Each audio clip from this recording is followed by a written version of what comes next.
What am I doing and why episode 11? Well, this is a job where we return to reduce these twin redwood spars on a very steep slope here. Wanted to cut them down to the available green. This tree was suffering from Botchysphera, had a very dead top, and the goal was to try and get this wood a little bit further up the hill to a flat area where they could process it. Unfortunately, we weren't able to take out larger pieces because there's a very steep set of stairs there, turns a tight corner to a whole mess of other stairs to go up to a very narrow road to even access this property.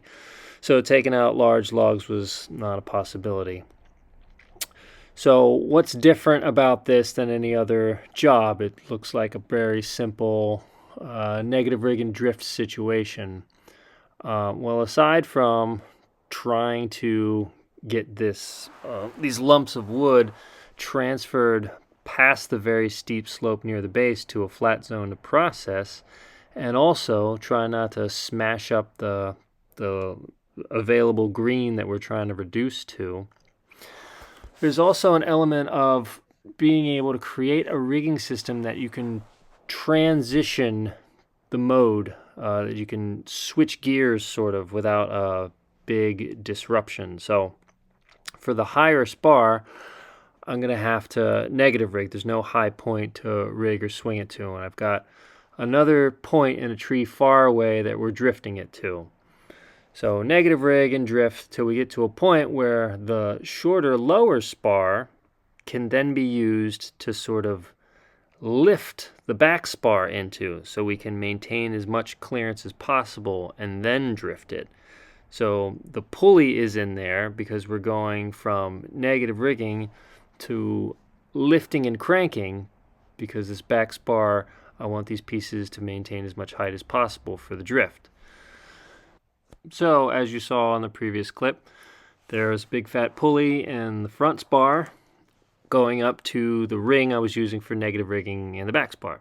So I can take advantage of the little bit of low friction in the ring for slight force reduction for the negative rigging.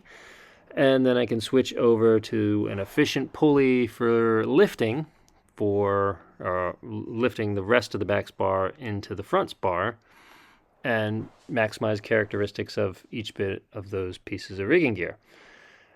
The not pictured is the drift line where we're sending this stuff off to. That is a pulley because I want to maximize the efficiency of the pull and the lift for the drift line. So that goes to a pulley up the hill. Both of these lines go to a Hobbs lowering device so that we can crank and also switch in and out of negative rigging modes easily without swapping any bollards or anything like that. And that's the system. That's pretty much it. It's pretty straightforward and pretty simple, but there's just that little bit of thought behind it, the use of gear and the placement of gear, and knowing that I'm going to want to negative rig to a point and then lift at a certain point and then go back to negative rigging when we have finished the back spar and we run out of clearance. The last bits are just going to have to be negative rigged below the green, and then once they're below the green, then we'll try to drift them over. And it wasn't perfect. We ended up breaking out a small green limb or two.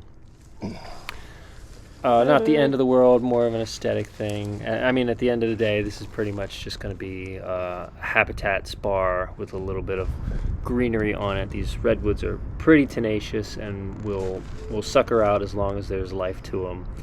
And these people will get to retain that for as long as it's safe, for as long as they're comfortable with it. And eventually, maybe one day, we will have to go back and finish it off, and at that point we will have less material to contend with, and we'll have a better idea and a sort of a plan already kind of laid out to finish this off. But in the meantime, here's what we did and here's why we did it, and hopefully that's entertaining to you guys.